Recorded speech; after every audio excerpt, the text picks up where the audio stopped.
Предизвикателството, шегата на деня.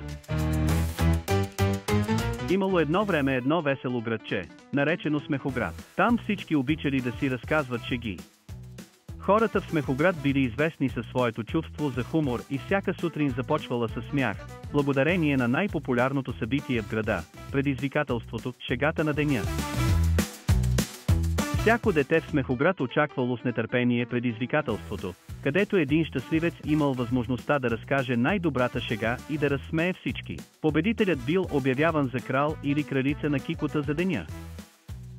Сред участниците бил и малкият Макс, известен със своите глуповати, остроумни, а понякога и хитро замислени шеги.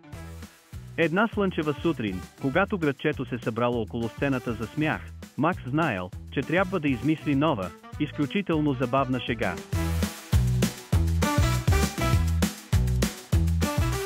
За да спечели. Мислил, но колкото повече мислял,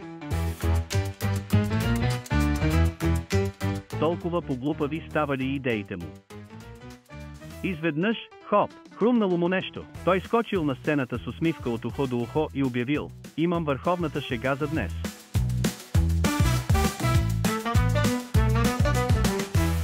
Всички се навели напред, развълнувани да чуят новата шега на Макс.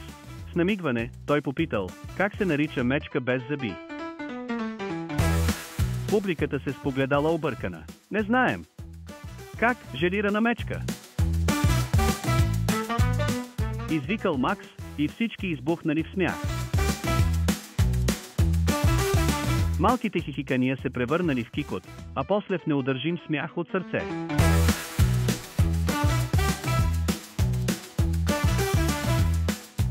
Макс успял. Шегата му била хит. И така, Макс бил обявен за крал на кикота за деня.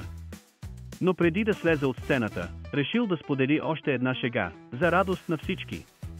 Какво е оранжево и звучи като папагал? Попитал той, опитвайки се да запази сериозен вид. Публиката останала без думи. Какво?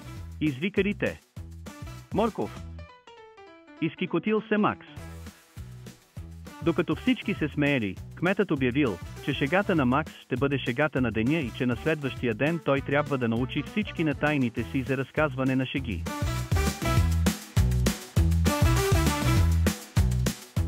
И така, всеки ден в Смехоград децата се събирали за предизвикателството, шегата на деня, а Макс се грижал смехът и радостта да се разпространяват из целия град.